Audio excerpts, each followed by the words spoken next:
Hello and welcome back to the Blue Bee Blue Podcast, your number one spot for all things Chelsea. I'm your host, Avery. Alec, mate, what a week it's been. We have so much to get into today.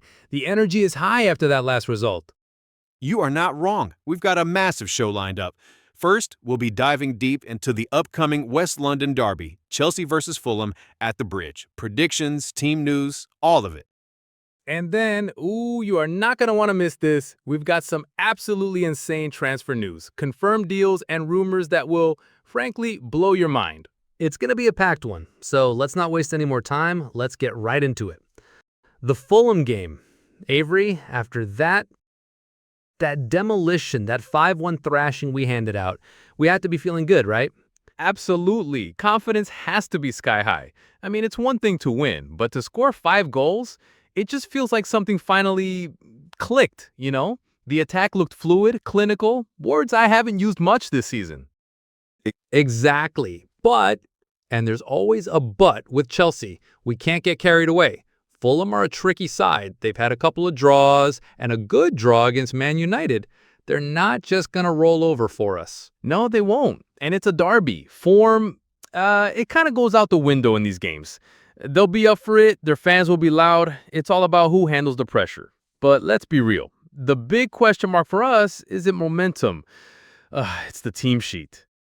Oh, don't remind me. The injury list is it's a joke at this point. The latest news is that Cole Palmer is a major doubt. That is a massive, massive blow if he's out. It's more than a blow. It's a catastrophe. He's been our best player by a country mile. Our entire attack flows through him. If he's not playing, who even plays in that number 10 role?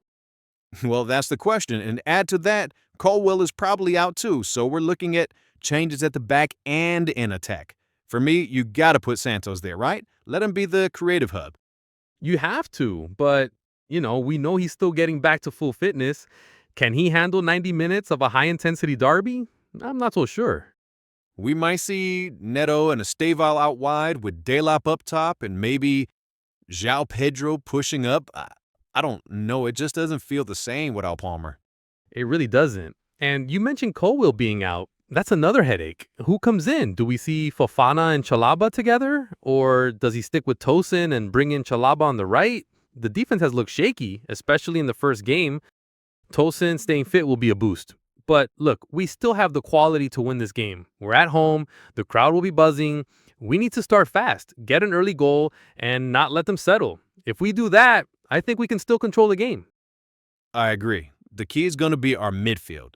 Caicedo and Enzo need to dominate their counterparts. If they control the tempo, it gives our attackers the freedom to, do their thing, even without Cole. All right then, the moment of truth. Let's get the predictions down.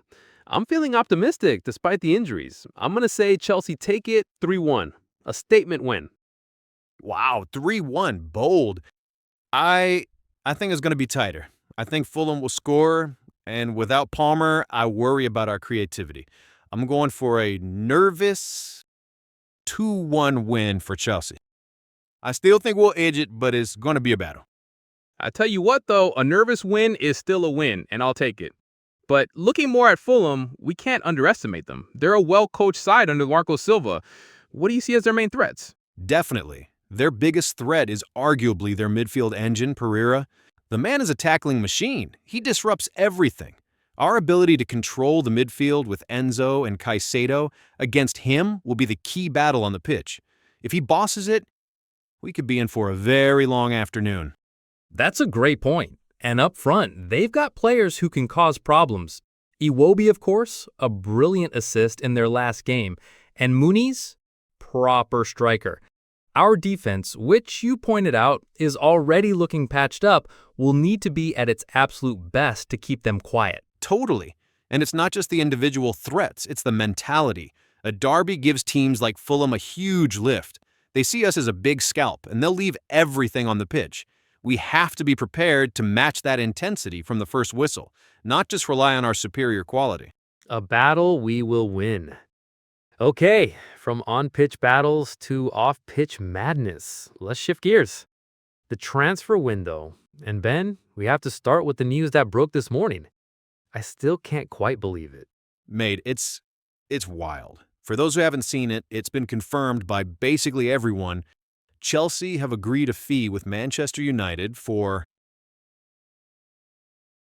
Alejandro Garnacho. No way. I mean, what? Why? This is a transfer I don't get. We have an abundance of talent on the wing. I don't understand why United would sell him to us considering their struggles. He's one of their brightest talents. The reports are saying it's a huge fee, something north of £40 million. And apparently there were some issues with the manager, a bit of a falling out, and Chelsea have just pounced. It's the most aggressive, unnecessary move I've seen from us in a while. It's a good signing, though. Wow. Just wow. I mean, an attacking lineup of Giddens, Garnacho, Estevão, and Pedro Neto, the potential there is just, it's frightening. But it's not all good news, is it? We've got a confirmed departure too. Yeah, on the other side of things, Chukwuemeka has completed his move to Borussia Dortmund. I'm a bit gutted about that one, to be honest. I really rated him. Me too. You could see the talent was there, but he was just so unlucky with injuries, and I guess he felt he needed a fresh start to get regular game time. You can't really blame him. Dortmund is a great place for young players to develop. You can't. I wish him the best, but it does feel like a case of what might have been. Okay, so that's the confirmed stuff. Let's get into the spicy rumors. What are you hearing, Alec? Well, there are a few floating around. The one that's picking up steam is a link to Barcelona's midfielder, Fermin López. He's a tidy little player, lots of energy, technical, sort of a replacement for Carney's profile, I guess. I've seen that one. I'm not sure. Do we need another midfielder? I'd rather see us go for an out-and-out striker. And speaking of strikers, have you seen the most insane rumor of all? Oh, God, what now? Apparently, Bayern Munich have made an inquiry about taking Nicolas Jackson on loan for the rest of the season. Get out of here. No. Alone? Why on earth would we do that? We'd be left with just 2 strikers. That makes 0 sense. Jackson needs to stay. I hope so. It would be completely crazy. But you know what's not crazy? A dream. And the dream that just won't die, Alex, is Xavi Simons. Oh, don't do that. I had hope, but apparently Spurs are in a better place to sign him. Simons he would have been the one. He would have fit into our system seamlessly. A creative genius who can play anywhere across the front line. If we got Garnacho and Simons, my word, that's not going to happen now, so we move. We can dream, can't we? It's what being a football fan is all about. What a whirlwind. It certainly is, but let's be realistic for a second. Garnacho, João Pedro, Liam Delap, and Estevão, we're talking about the most dangerous front line in Europe. Hopefully we can live up to the hype. All right, I think that's about all the excitement we can handle for one episode. What a show. We've previewed the big Fulham clash and unpacked some truly mind-bending transfer news. It's been a blast. A huge thank you to everyone for tuning in and listening to us rant and rave. We love doing this, and we hope you love listening. We'll be back next week to break down the result against Fulham, hopefully celebrating a 3-1 win, eh, Ben? And cover any more transfer drama that unfolds. Make sure you're subscribed so you don't miss it. Until then, take care and keep the blue flag flying high.